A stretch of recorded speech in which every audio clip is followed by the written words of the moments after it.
Good evening. Can you hear me? Should I get a little closer? How's that? Can y'all hear me?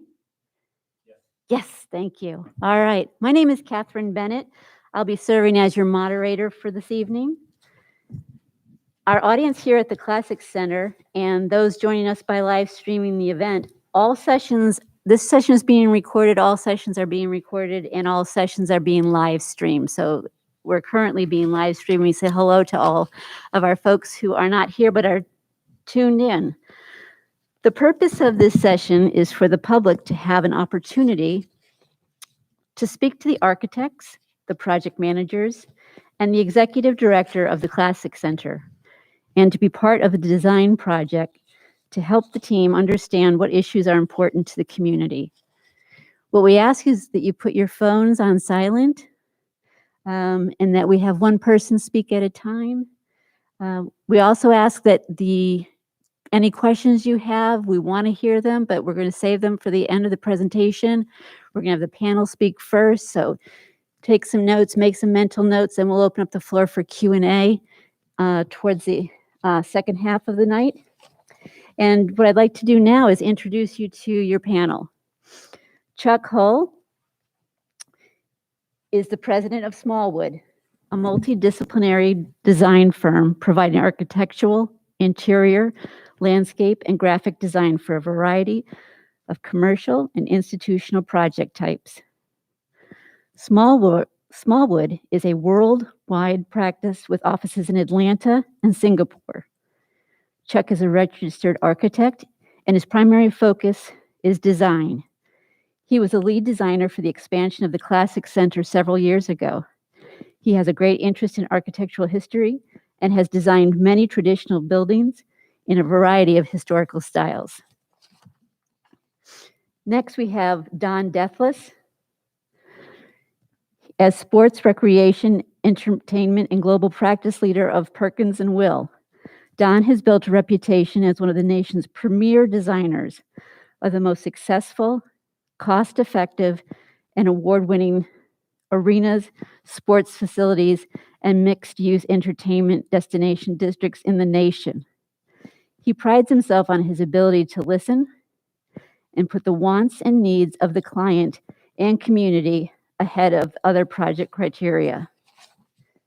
We also have Paul Kramer, who is the CEO of the Classic Center, and he has been the center's executive director for over 25 years.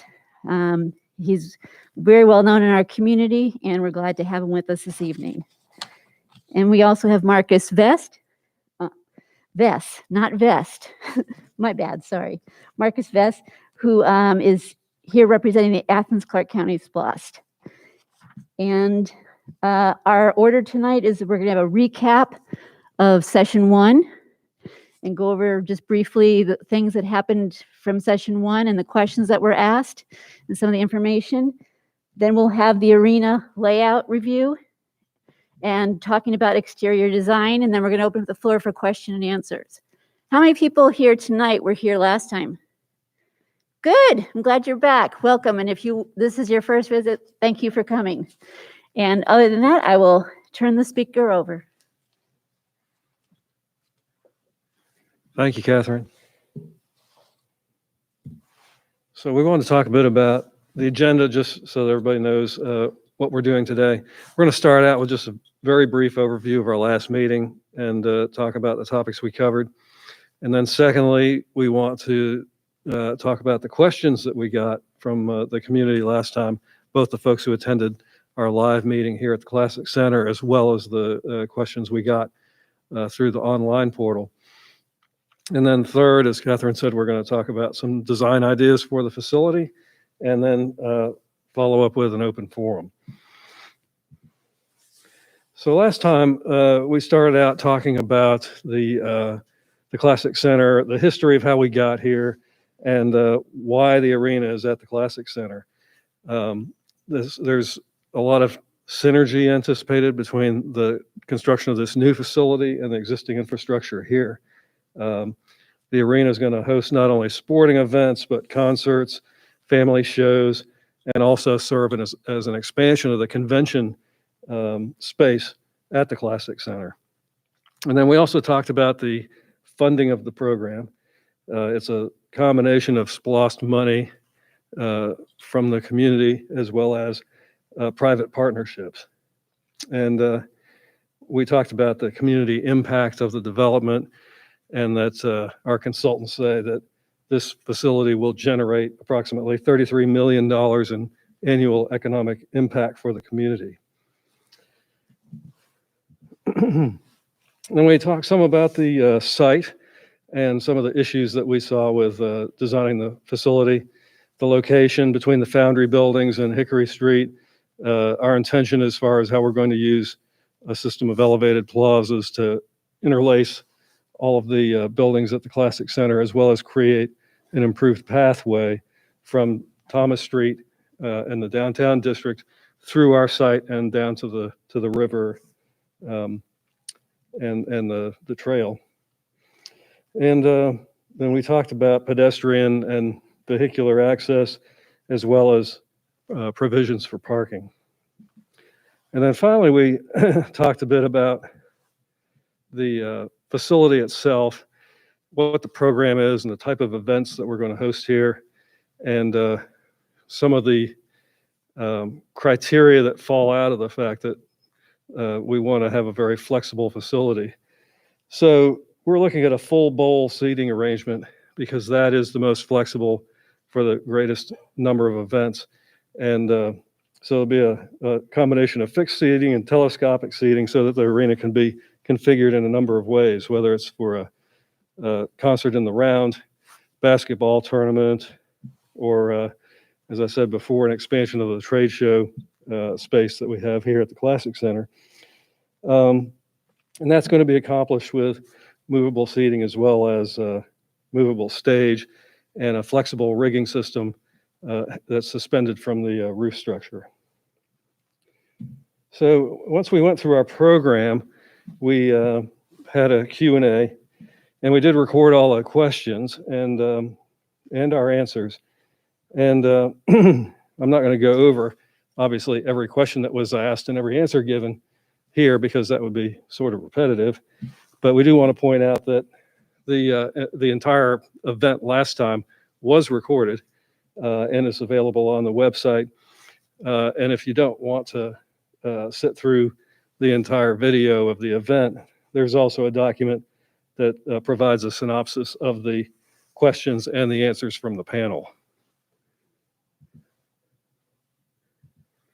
But we did have a number of questions, and after analyzing things, they really sort of fell into four different buckets, if you will. There are four different broad topics that the community is concerned about. And the first bucket we would say is basically economic and community impact.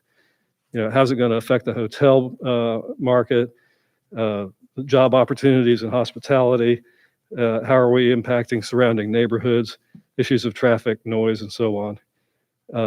And then some of the community-oriented programs like the ability to intern and hospitality programs. The second group of questions, if you will, was really about the financial structure of the deal. You know, how are the public-private partnerships going to work? What sort of revenue is going to be generated from seating arrangements and naming rights? And, you know, are we looking at ways to make the facility an attraction apart from the events that are staged here? And then questions about the spending of the SPLOST money. And then the third bucket of questions, I would say, were more technical and construction issues, which, you know, things like how is the ice generated? Is it permanent, or do we take it out at different times of year?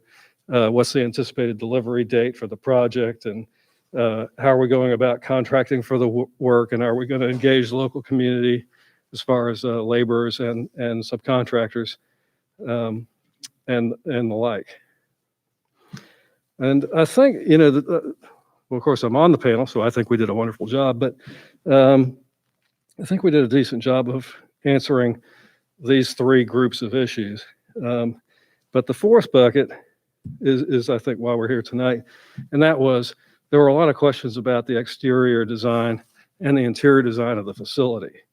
What style of architecture is appropriate? What kind of materials are we thinking about? Are we going to source local materials?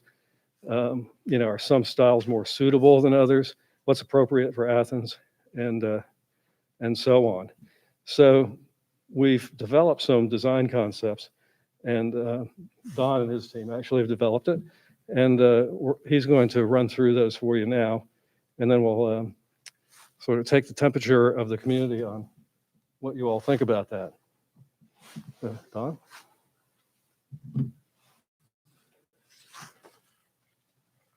Thanks, Chuck. So just to take you back, we showed this slide last time to show the dark blue is where we're proposed to put the arena, east of this building here and east of the Foundry building, which is the long, narrow one that it's attached. The idea is that for circulation, again, to us, having a downtown arena is the best of all worlds because you have a grid. We have a lot of parking in the downtown area that we would be augmenting. With an area directly across Hickory, which is the long yellow one on the right. The idea is to do an 800 space garage there to also serve the arena. But again, we think the access into downtown Athens, as well as parking, sets us up for a very good situation, especially compared to a lot of other arena sites we had with this capacity. We think it's going to work very well. And obviously, this is a community that's used to large crowds with the large stadium here for the college. So this will be a much smaller crowd than at the stadium. Then the other thing we want to really do is encourage and think about pedestrian flow from the downtown. And those are the dotted yellow lines. The goal will be to bring people from downtown, from the campus, so you don't have to always drive if you live close. You come through the Classic Center or you come from the south. And then also this site is ideally located because it's directly next to the transit center. So if you're going to be using transit, our building is directly opposite where the buses drop off. So the three arrows we'll show you in a second, but we're imagining this is going to have three major entries at the major concourse level where most people circulate. And then it will also have an entry down below at Hickory Street to get you from the transit center. So we showed you this layout last time. This is the hockey layout, but it's also exactly the same as arena soccer, arena lacrosse, and arena football. So basically the same size event surface, which is 85 by 200. And basically when you design an arena of this scale, you usually have that be the controlling factor of how you organize the bowl around it and because we want to create great sightlines. Hockey's probably the hardest to create great sightlines for because everyone's watching a little puck on the ice, bright lights, but still you got to make sure you can see that puck go in the goal. So that's how we start designing the building. What you're also seeing on this graphic is the light blue seats are what Chuck described as the telescopics, which are individual seats that fold down and pull back so we get all of this flexibility that we told you about last time. So this was the diagram we showed you. But this is like an imaginary diagram where we've taken off the roof and we're looking at it from a drone or a helicopter. So in reality, this is what it would look like when you're down right above the ice, looking from the north, which is the stage end, towards the south. What you begin to see is a lower bowl that is relatively steep and steep in this case is good. It adds better sightlines. And it really creates an intimidation of a crowd for a building of this size. People will be coming in at this upper level right here. I don't know if you can see the cursor. That's the concourse. So basically people come in entries, they circulate 360 degrees, which we'll show you in plans, and then they go down an aisle to get to their seat. Up here is a hospitality premium level up on the upper part. And that is really important to a building of this because it helps generate revenue for the building. And we have a lot of different choices up there, which we'll show you in a second. So that's the hockey configuration. The other thing you can see at the very top is we've got a big truss here. And I want to point it out here because we'll show you what it looks like in the concerts. But the concert's way darker, so you won't see it as well. We have this big steel grid that can hold up sound for the concerts and for all the other events like family shows. So then this was the other event, a key event I showed. And again, as we described last time, there'll be a number of different size concerts we can do. Quarter house, half house, concert and around. But the real key concert configuration is end stage concert. And you can see what happened is we had a big telescopic seating section on the end. We pulled the stage and the seats back. So you can now get more people in front of the stage because realistically, everyone wants to sit in front of the stage and not be behind it, especially if we curtain it. So this is a real key event. And in addition to the seats that are on the incline, you can also see all of the seats on the floor. And generally speaking, you can get about up to 1,500 to 2,000 seats on the floor. And those are all movable chairs similar to what you're sitting in right now. So that was the diagram we showed you. And this is the concert configuration. So this would be on the south side of the building where we would be coming in right above the bowl, looking to the north, which would be the stage end of the building. The idea is we're going to probably have a center hung video board that you saw in the last rendering. The video board pulls up into the truss, gets out of the way. No, concerts don't want to use that.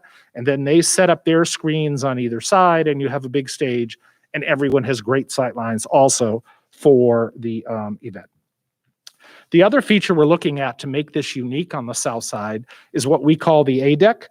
And it's just an area where people can come out on a deck, hang out with their drink, overlook either the sporting event or the concert on the opposite end, and really make a prominent feature of this building, both at the concourse level, which is here, as well as up at the premium hospitality level, which is up here.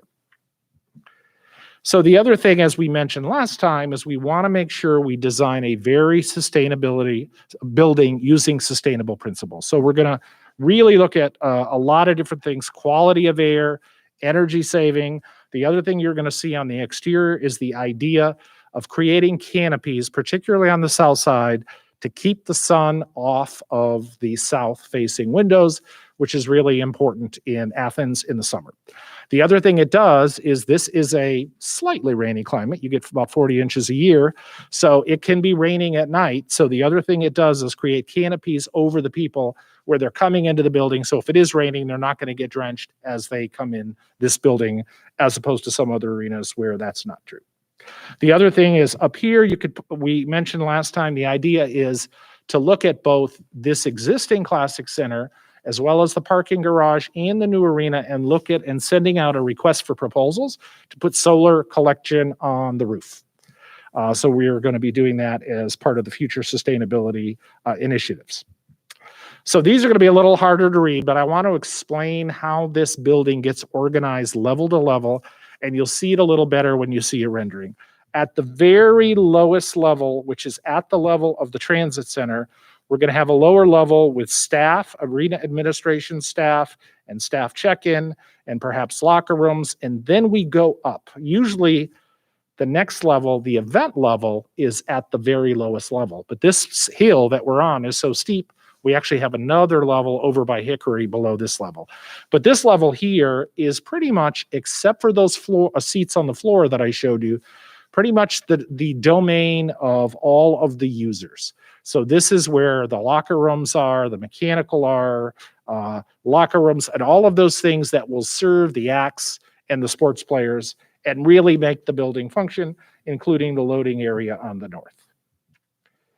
Then we go up to what is the main circulation level. And the idea is the concourse level is going to be set at the main level of the Foundry building just to the east. So if you think about going down the atrium and going to Hickory, right at that plaza there, we will just walk out, Foundry.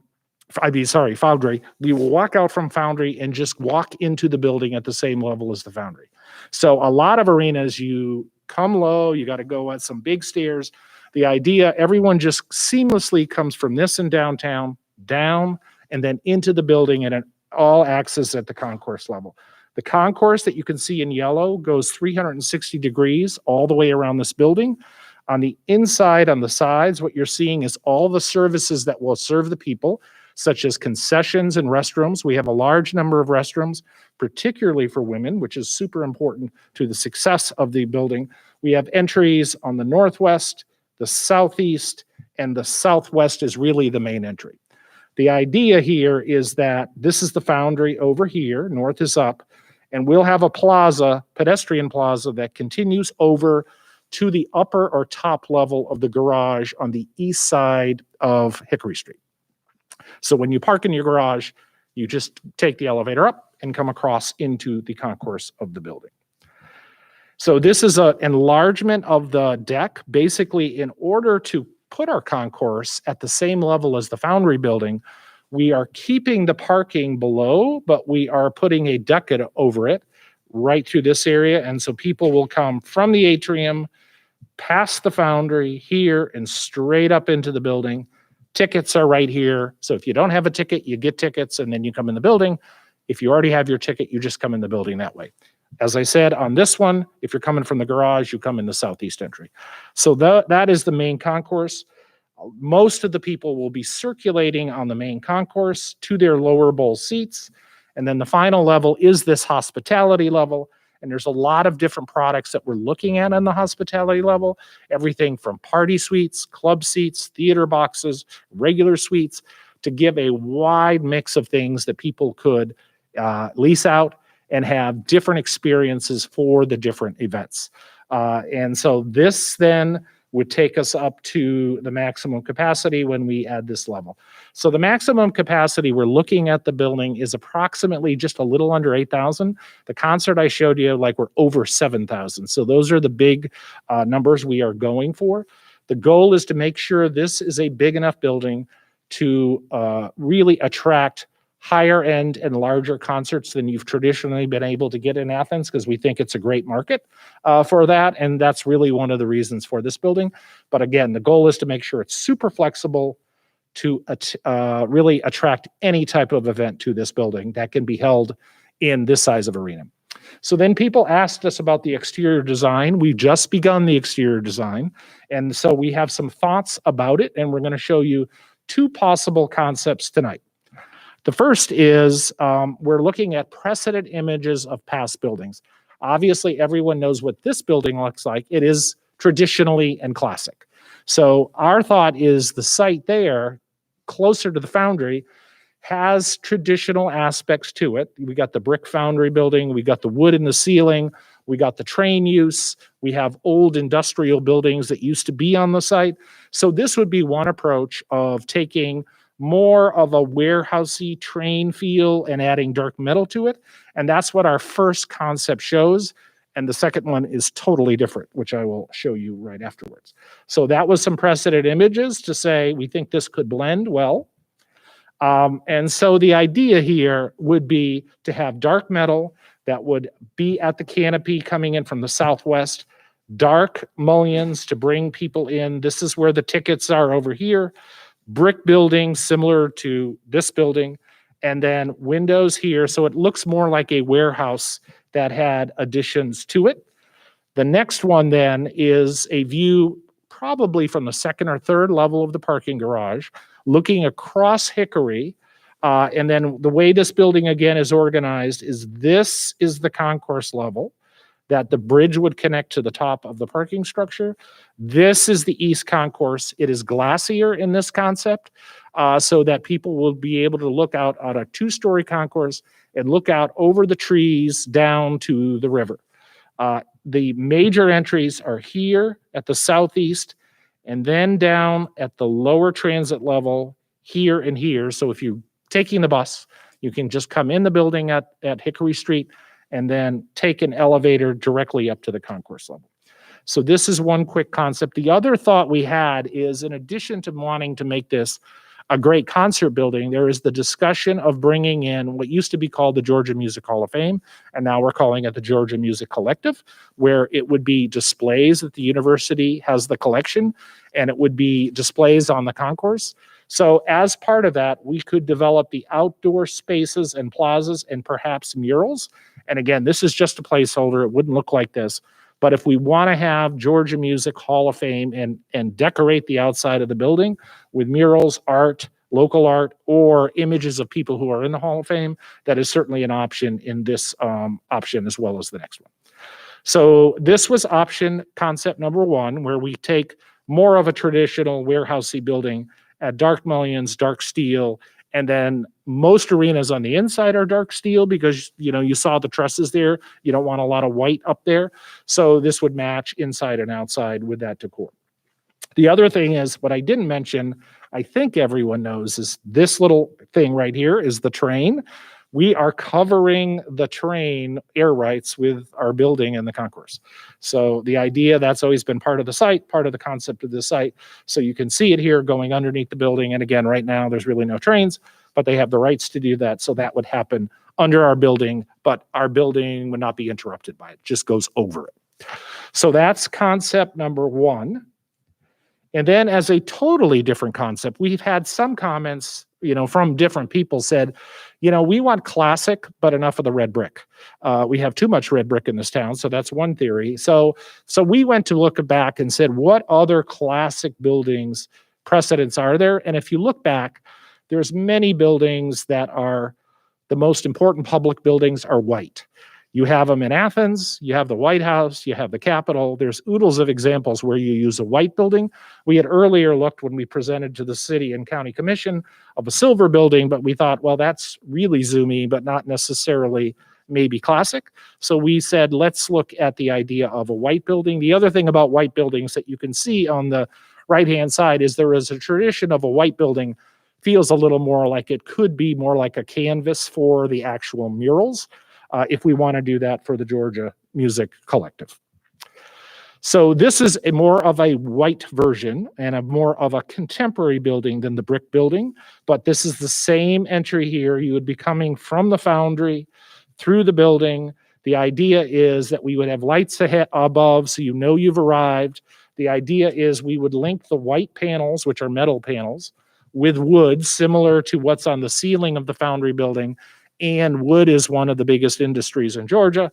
So that was the idea. But you would then come in and we'd have an immediate piece of the Georgia Music Collective as we go into our lobby. Could have murals here as well. And then this walkway would continue over to the garage. So then looking at what it could do is as we develop the idea of the canopy, what this is showing is taking tiles that could then be uplit and show the map of Georgia. And this is really based on the theory of the Georgia Music Collective, because those people are not just from Athens, they're from the whole state. So we have basically the big lights are the bigger cities, including Athens, and then the little lights are all the little towns, and that could be built into the paving as we come into the entry. And that could happen really in either of the concepts if we want to do it. And then finally, looking at it from Hickory and the garage, the idea again is more of the glassy building. And again, we have glass overlooking the river. This is a 2-story concourse on the east side. Entry here, entry here. So a lot of similar program and a lot of similar thought.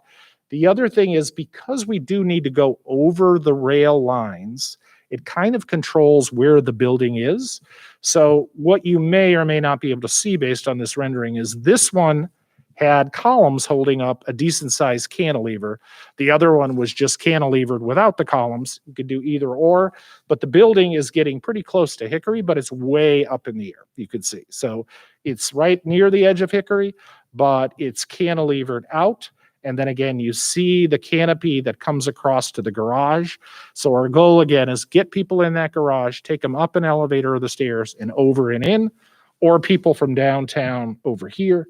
And then again, what you're seeing is the concourse level and then the hospitality level up here. And then this is that entry level that I was describing. So 2 totally different concepts. One, obviously, most people will probably think feels more contemporary, but we've had some people say, Athens should look to the future. We want contemporary. And then we've also had people say, you should match the rest of the buildings, the warehousey look, because these buildings are all brick. But then we've had, as I said, others have said, we've got a lot of brick in Athens, maybe too much. So that is as much as we've developed. And the goal is to get input from this group, get input online from the public. Then our thought is next time we're also going to go talk to the commission because we have a whole procedure we need to go through to get approval on this from the commission and get their input. So what we're trying to do is get thoughts and input from everyone and your reaction. And do either of these two do it? Do you like a direction? Do we like any of these? Do we go back? And so now we're going to open it to questions and answers. And I think Catherine's going to walk around with the mic like she did last time. Oh, there you are. Anybody have a question, a comment, concern? Yes, sir. You want to take the mask off? Good evening, everyone. I'm Broderick Flanagan with Family Connections, Communities and Schools. My concern is not so much with the building design. It's more so with the aspects of labor, I guess, around the project.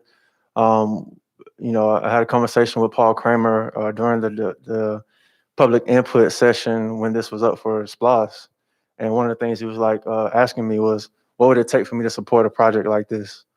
And I was saying to him that to make sure that we do right by people that we hire to work in these buildings, making sure that they are paid a fair wage, a decent wage, a livable wage, from the people that clean the toilet and the bathrooms to the people that are building the buildings, making sure that we take care of the people that are doing the labor on this project is of grave importance, to me. And so. I like some of the designs though. They're pretty nice. But that is, one of the main things I want to speak to on public record to make sure that it gets noted, to see that we follow through with that. Thank you. So if I can, I want to just address that directly. Part of what we kind of made a promise when we were talking about the SPLOS program was that once the arena is built, we are committed to paying a living wage due to the MIT's wage schedule.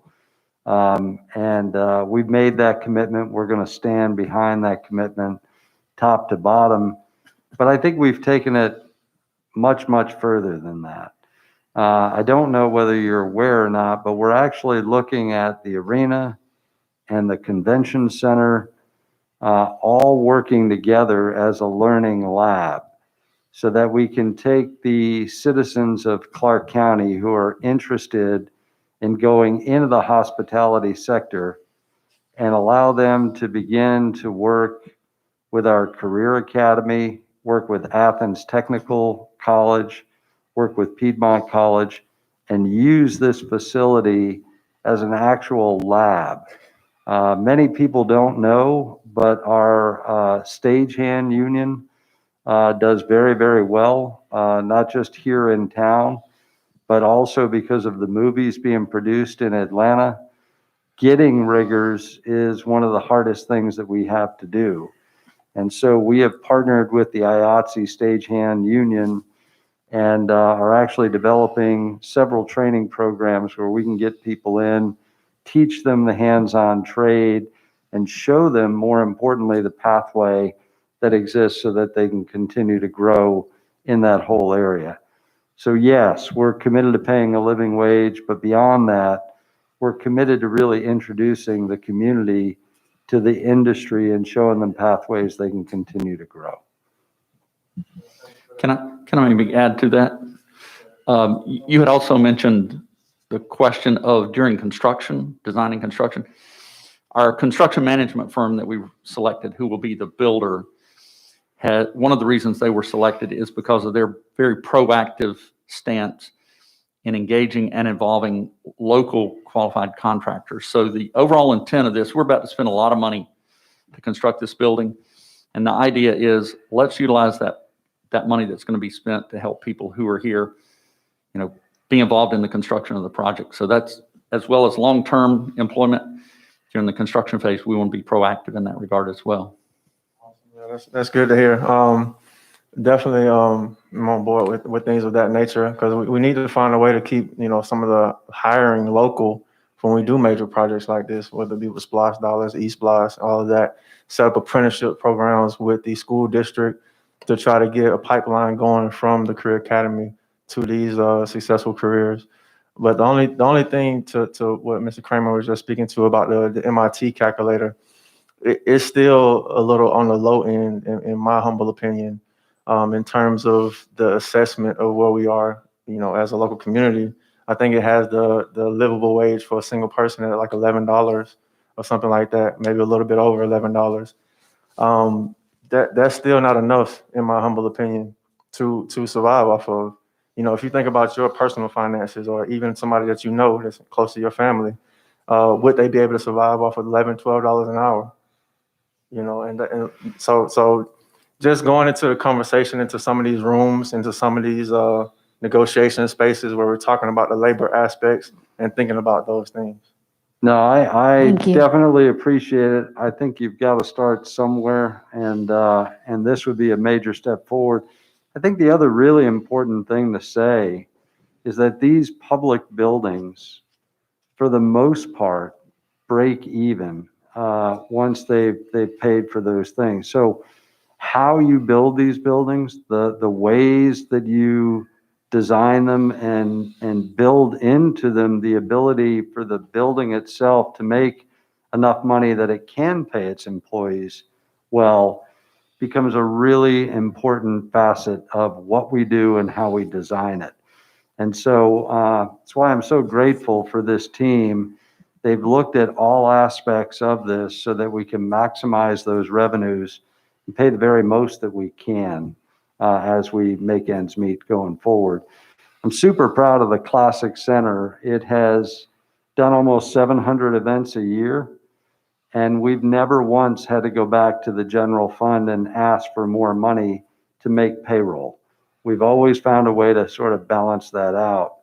And I can tell you that's not the case of many other public buildings that are out there. So I very much appreciate what you're saying. We have a question that's coming in online. So just a couple of feedbacks from online. Laura Carter mentioned that she loved the Georgia map and tile with the uplights, thinks there's advantages to each design. Looks like they both will work and be flexible. And Patrina Huff mentioned that she agrees on the importance of a career pipeline and thinks that it's good to have in-town employment on the transit lines, which I believe were both addressed in the presentation.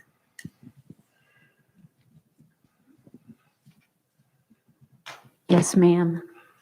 Regarding the design, how many loading docks and how convenient are they to the trade show floor? Yeah, we could go back and show you a map maybe, but so basically the idea is the loading area is to the north, which is kind of hidden from both people because as you drive down Hickory's driving, so you don't really look up and see the trucks. And then it's hidden kind of with all the trees and the train line from the other side. But the idea is we have a very large loading dock that has a drive-in ramp that will take you directly on the floor. Because again, the floor is concrete as we described last time. It will have the ice over it, but trucks can be able to drive on the floor. And then we have a whole series of loading bays directly off the stage end. And then we also have bus parking because a lot of the touring acts, especially the country people, are famous for taking buses, but everyone who tours has these big decked out buses these days.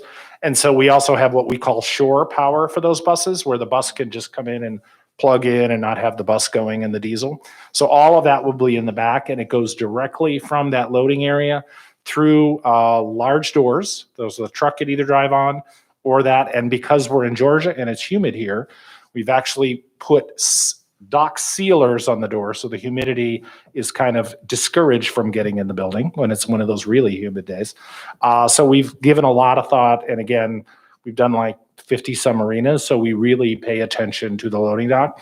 The other thing we've done that we've done a lot of these and we have great operators, but Paul could describe the process. He also has an advisory group that comes in, and because of Athens and its music emphasis, we've sat down and had private meetings and calls with people in the business, people who know loading, who know how to set up an arena, who've worked in the business and actually have done the setup. And we had I think 2 or 3 different meetings of those and talked about where are the locker rooms, how does the loading work, how does the rigging work, what rigging are we using, how does the lighting work. So we're getting even more input from this group than we would from our normal clients because of the music emphasis in Athens, as well as the music knowledge. But just real quick, we're somewhere between 4 and 7 tractor trailers that can load in at any one time. And so for a trade show situation, it's going to be awesome, as well as for the traveling road shows. We'll be in really good shape. Did that answer your question, ma'am? Did that answer your question? Yes, it's my interest because of the trade shows, which of course generate multiple room nights as opposed to a concert, and some of them have a requirement for the number of loading docks. So thank you, Paul, for explaining. Yes, sir. I'm Chuck Jones, and I'm very excited about the music component, the Georgia Music Collective, and wanted to ask, will it be pretty much stagnant, or will there be any opportunity for any interactive displays, or would it be strictly just stagnant, like I said, or would there be an interactive component Yeah. that is so popular in this day and age? Yeah, so we've had an initial meeting. It's not finalized, but when we met with a person that is talking about setting it up and has done, again, we've done oodles of arenas, he's done oodles of museums. The idea is to have not only displays around the concourse, because we have this really large 2-story concourse goes all the way around the building, but what he said is they would like to do 4 to 5 what he called experiences. So probably one will be at the lobby. We'll probably put the other 4 in the corners. But our goal is to create experience, and those could be a wide variety. It may be a certain subject. One of them may be talking about music to kids, because we have like a kids seating zone for certain events. So there's a lot of options. And as we get into this, we'll start saying, where do those happen? What's the emphasis of each of those experiences to try to create a very interactive experience. We've done this before in other arenas like University of Michigan. We did their Hall of Fame when we renovated their Chrysler Arena. That one was more about sports, but this one would be more about music. And then the other idea that we had is this indoor-outdoor relationship with us building this plaza up at the Foundry level, which is all elevated, as you saw, is to make sure we acknowledge that if someone is coming from the new parking lot past the arena up here to the Classic Center, that they see some outdoor features of that as well. Did that answer your question? Yes, very well. Yeah.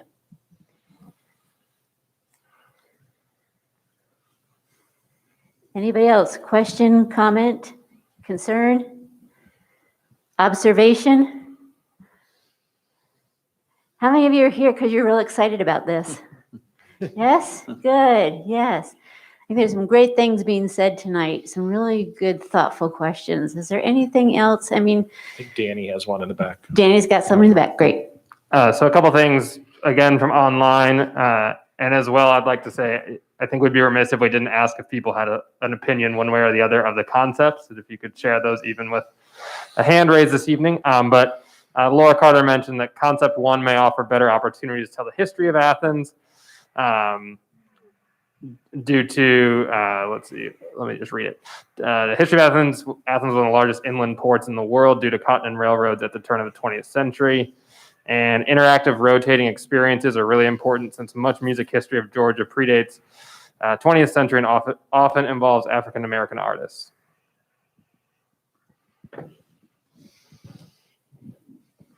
Anything else?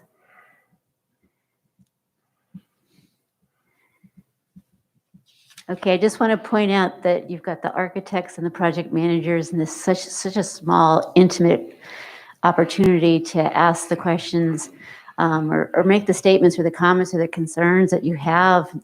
How did you feel about those pictures that you saw up there? Did you like them? Did you like one more than the other? Does anybody want to give us some feedback on what you saw tonight?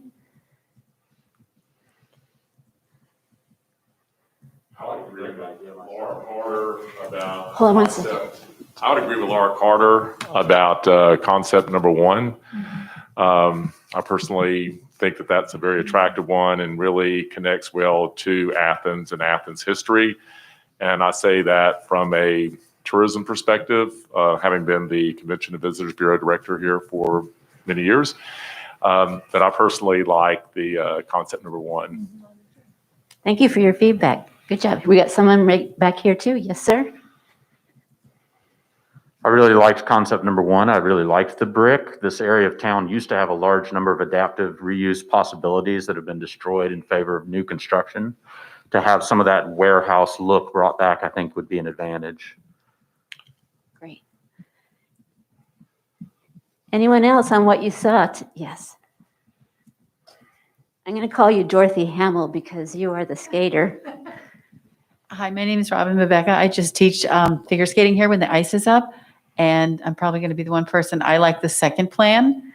It reminds me of more ice arenas.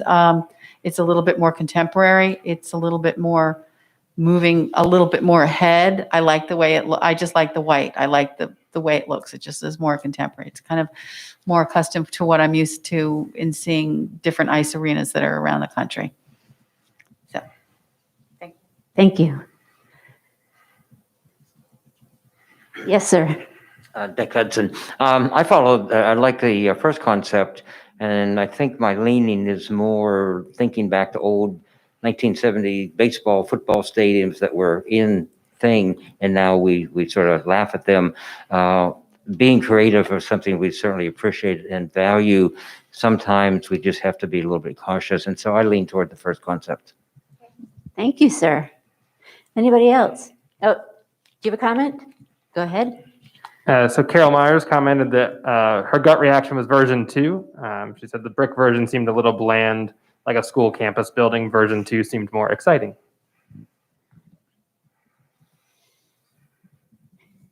Anyone else?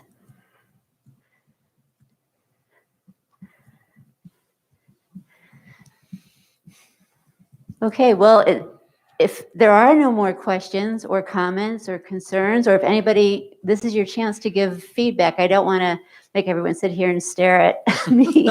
But I think this is just such a wonderful opportunity to talk to the people who are going to be putting this together, and any thoughts you have for them. When this group came 10 years ago to do the Classic Center edition, they listened to what was said and came back with drawings that included community members' thoughts and interests and questions. So this is just another opportunity for you to say, I saw the Georgia, the lights, that was really cool, I like that.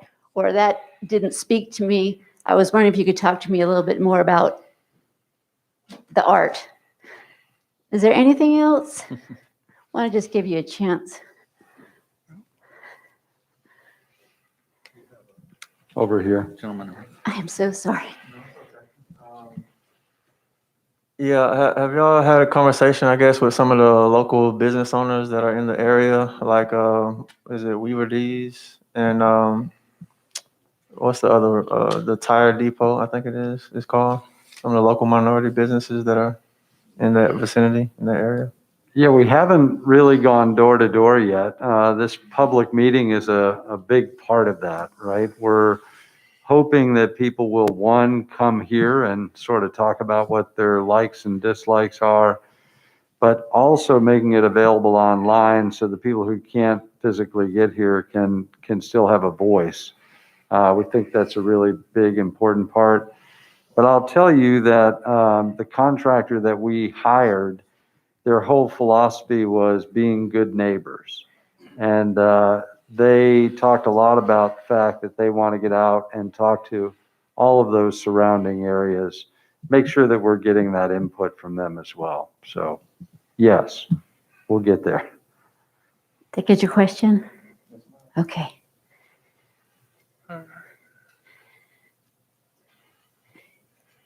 I knew if I stared at y'all long enough, somebody would raise their hand. Thank you. I feel important now. Joe Fabregas. I like that you added the views towards the riverside there.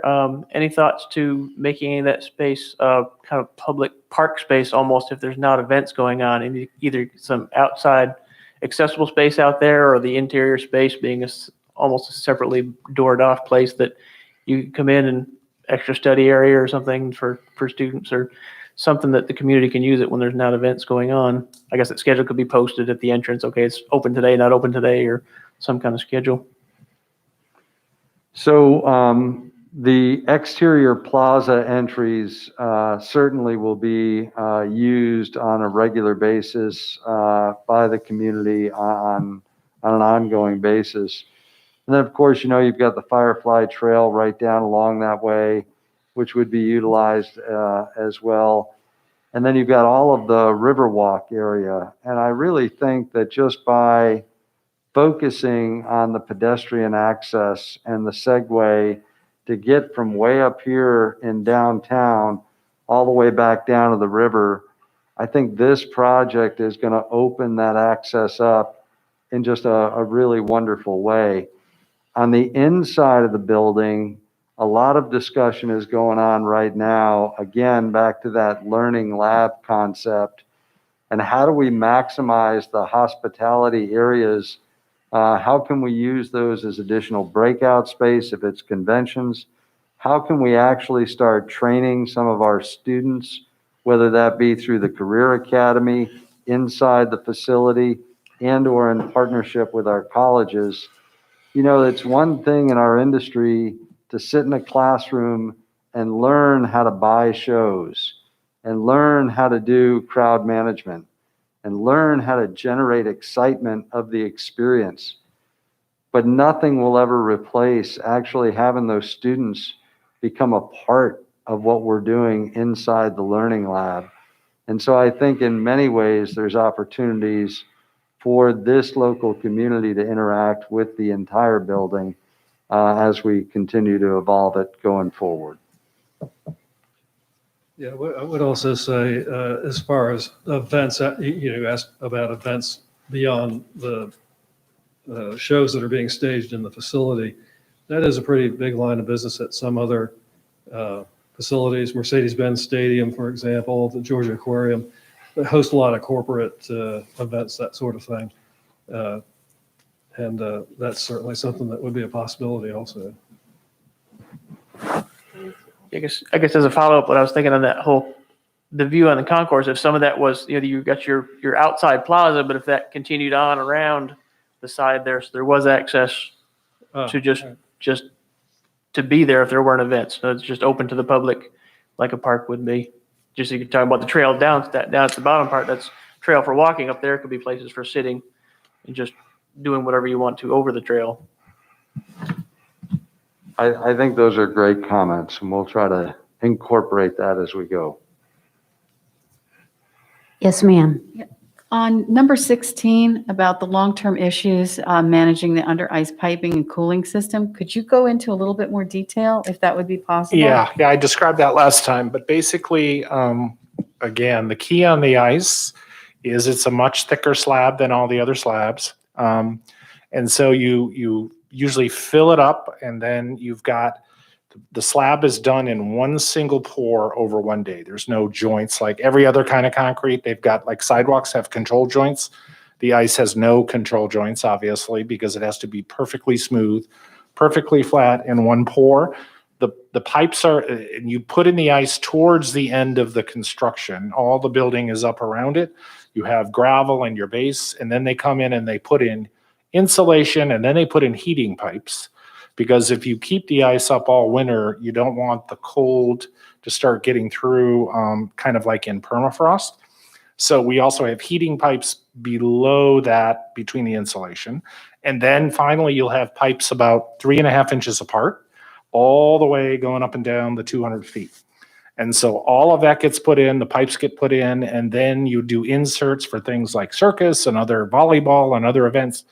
And then finally, the contractor comes in, and they're specialized subcontractors for this. They go hire local labor, but they know how to do ice floors, and they come in and pour it all in one single day. And it is all super flat and super smooth. And that's how you do the ice. And then later on, then you go buy equipment for dashers, zambonis, and those get put around the perimeter of the ice.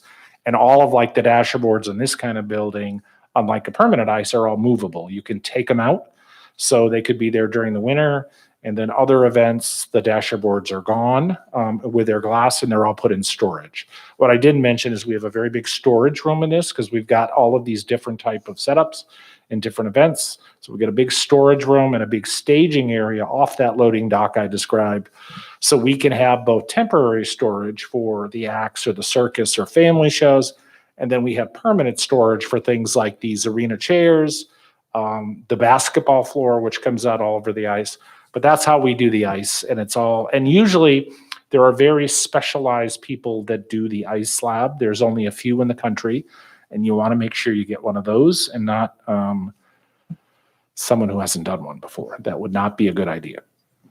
And just one more comment, and then we've got a question in the back.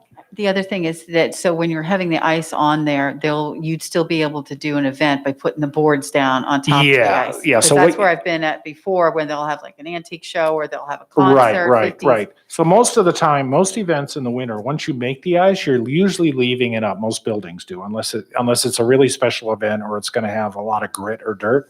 So what you do is, in the storage room, we have these big, about 1.5-inch insulated panels, like 4x8. They bring them out from the storage room. They put those first down, and then let's say you're going to do basketball. Then the basketball court comes out in 4x8 or 4x4 pieces, and you put those over the insulated panels, and then you put the seats around the basketball court, or you put the seats for the concert. So it's all covered. So most of the time, if you go to an event in the winter and it's not an ice event, you are sitting over the ice, and most people don't even know it.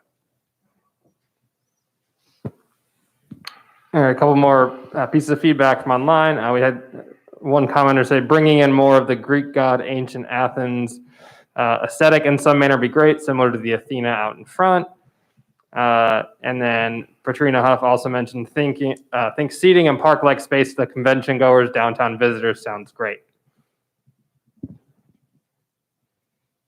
Anything else? Okay. The question and answer period is wrapped up here. I'm going to give the floor to Paul. I forgot his name because I'm a little nervous. Paul Kramer is going to kind of tell us about next steps. Thank you. I answered to just about anything. It's okay. I just wanted to kind of explain where we've been, where we are, and where I think we're headed now. We've had 2 really good public input sessions. And the next real big step is that we're getting ready as a team to bring the project concept now to the Mayor and Commission. The Mayor and Commission asked us to have these public input sessions. It's really, really important to them that they feel like we have reached out to the community, that the community has had a chance to ask questions, to be involved, to really think about what it is that we're gearing up to do. And then they're going to take all of that input back, and they've got to weigh it, of course, with the budgets that are available, with the revenue streams that they have available. But it's even more than that. They're also looking at things like we've mentioned here in a couple of meetings. The sustainability is such a big, important thing, especially for a building of this size coming into the community. The pedestrian access and how the community will actually be able to utilize this building and access between the downtown and get all the way down to the river, and how those things need to work. How we're going to maximize the private funding. And if you remember, they wanted the idea of an arena, but there weren't enough SPLOST dollars really to look like that could make it work. And so then they turned to us and challenged us to maximize the private sector funding that might come into this, so we could minimize the amount of overall public dollars going in to building out the construction. So they have a lot to look at when they're looking at a project concept. They're going to take your public input. They're going to bring it all together. And then we anticipate having one more public meeting, which will be announced. Stay tuned. It'll be posted on our website and advertised in all the same ways that this public meeting was. And then we'll sort of bring the collective wisdom of everything back and really show where we are and where we intend to go as we go forward, given the dollars and the budget and all of the constraints that perhaps we have. But I will say this on behalf of the Classic Center Authority, on behalf of the Mayor and Commission, I really appreciate your time coming out and sharing your ideas. I know that last time, as we said, many of those ideas are what got baked into this project that really made the Classic Center work. And I am confident that we will strive within the budgets that we have to take the ideas that you have and bring them to life in a very real way so that this community can maximize the enjoyment of the arena from top to bottom. So again, thanks so much for all of your time. And I'll stick around for a little while. I know a couple of us will. If any of you have other ideas that you just didn't feel like saying in a public environment, but want to let us know personally, those ideas too will get passed on. So thank you again, and pay attention to our website, and you'll see the very last one will be coming up very, very soon. Thank you very much. Have a great night.